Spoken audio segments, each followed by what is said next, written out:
Welcome back to Blake's Den. Another video on my Rover Mini Cooper MPI. This time I'm going to attempt to align the headlights. So I failed at MOT on the headlamp aim. The driver's side was about right but just out of tolerance. Passenger side completely wrong. So I need to try and get that sorted out. Now, I haven't got any of the fancy tools to be able to do this, but I do have a plank of wood and the print off from the manual to try and work out what I need. So, a bit of ingenuity, I'm going to try and mock something up to allow me to test my aim. So, first things first, I'm going to get all set up in the garage. Now, the headlamps on the MPI actually have a levelling function on them. There's a switch on the dashboard you can activate, and that will change the angle of the beam. I actually don't have them fitted to my MPI, so it's still got the switch on the dashboard, but the switch has been deactivated, and I've never had a problem with it before, failing for that reason. But on this occasion, it's just failed because they're just pointing the wrong way. So yeah, if you have got the dipping headlights, the procedure is similar, but probably slightly easier actually, because you can adjust the dip yourself using the knob, but as long as it's within the limits, and that's the key thing. So this is the image from the MOT tester's manual, which is freely available through the government website. This is what you need to achieve. So the beam needs to be below the line, the zero line. It's got to kick up to the left, and the hot spot, the centre of it, is got to be below the zero line. What does that mean? Well, here's my high-tech MOT testing device. So it's a piece of plywood. The vertical line is the centre line, and that aligns with the centre line of the headlights, and I've just eyed that up using the spirit level straight edge. The horizontal line is the centre line for the headlamps. So it's 620mm above ground level, which matches the static height of the headlamps for my car. And I've made sure the suspension is sort of settled when I've done that, because I did have the car jacked up earlier, so jumped in it, bumped it a bit, and just happy that it's nice and level. So if I turn the lights on now, if I reach in, that's the side, and then that's the dipped, you can see that I've got a kick up to the left, but you can see that hot spot is going above the horizontal line. So if I just knock that off and back on again, watch that horizontal line. There we are, it's going above. So I now need to lower the headlamps to make that work. So to adjust the lamps, we need to take the headlamp ring off, and to do that there should just be one screw down the bottom, or there might be two screws come out, and then that should expose the adjustment screws behind. So with that headlamp ring off, you can see we've got two adjustment screws, one there does the horizontal and one here which does the vertical. So I need to back that out, which will drop the headlamp forward, which should lower that line to be below the centre line on the board. So I've got you on the tripod there, so let's see if I adjust this, what happens to the beam. So winding that screw out.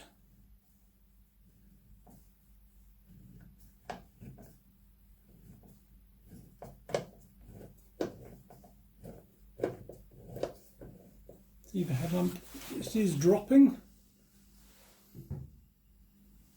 Wondering whether that's going to be enough.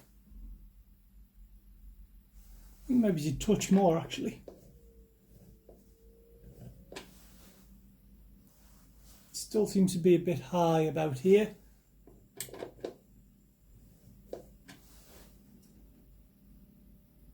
I think that might do it. So the hot spot also needs to move sideways a bit. So let's do some sideways adjustment. I'll have to wind the screw out.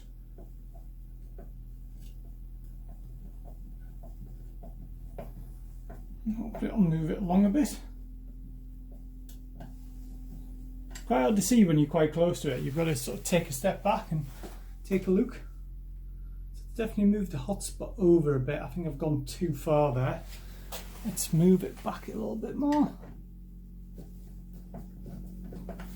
Right, let's check some of the dimensions on that then. So after a bit of adjustment, I think I'm about there. What you probably can't see is I've also put on a dashed line. So that represents the 2.75% line. So I've measured from the headlamp to the board, divided that by 100 times by 2.75, and that actually works out as 20 mil. So that 20 mil line is below the 0%.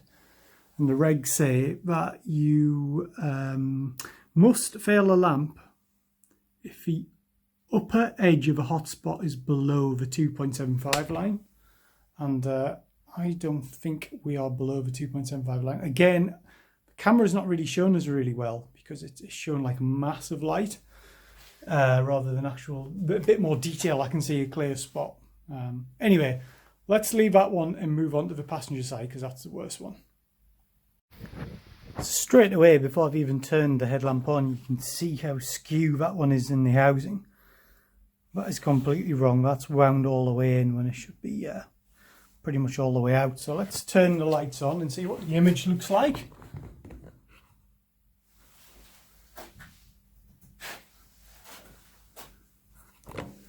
So I'll just sit you there. There's no real kick on that. You've got hotspot right over the right hand side. Yeah, it's just all wrong really. So yeah, let's start doing some adjustment on that to make it better. So this is a bit of an odd one really. I've adjusted the image to the left, but there's no kick up like the one on the right, the driver's side clearly does, which is confusing me as to why that would be the case.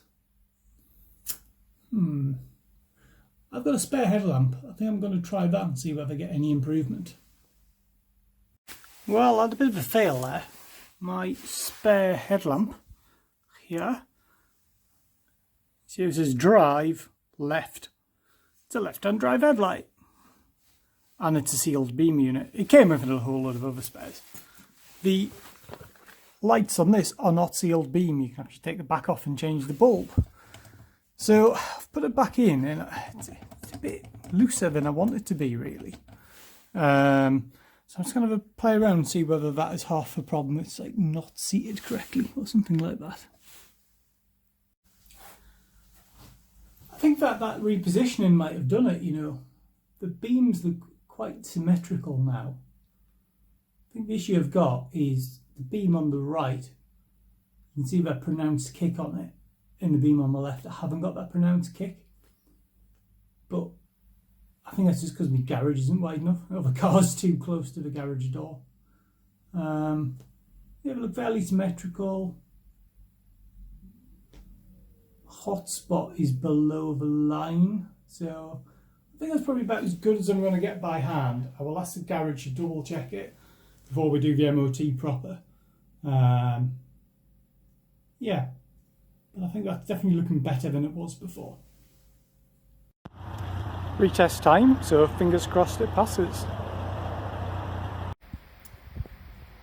I'm back now from the test centre and I now have aligned headlights and I now have a valid MOT for the next 12 months. So great news. It did put up quite a bit of a fight though, so let me tell you what happened there. So the problem I had was with this right hand light. Beam height and beam position wasn't too bad. It was actually the beam image which was all wrong. So looking at that headlight, you can see we've had to rotate the lens to get the right image profile. One thing I didn't spot, which I should have spotted, was actually this lens had delaminated or unbonded from the basket behind. So as I was rotating the lens, it was actually rotating the lens independent of the lamp position behind or the bulb position behind. So it wasn't actually giving me the full adjustment. I don't think I would have spotted that. Or I could have potentially spotted that at home if I'd looked at the beam image from a larger distance away than the garage door. But luckily I had a really helpful mechanic at the garage. He really went the extra mile to sort this out for me, so I'm really pleased about that. But we got the pass, which was the main thing. However, the car did develop another problem when I was there. So the other problem I had was it was refusing to start again. I had this previously, you might have seen it or heard me mention it in my MOT fail video, but it just wouldn't start. I thought it was the immobilizer, electrical or radio interference.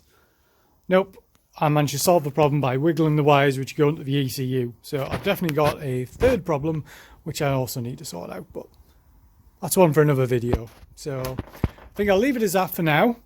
I just want to say thank you for watching. I hope you've enjoyed the video. Don't forget to like, comment and subscribe, and I'll see you guys in the next video. Bye for now.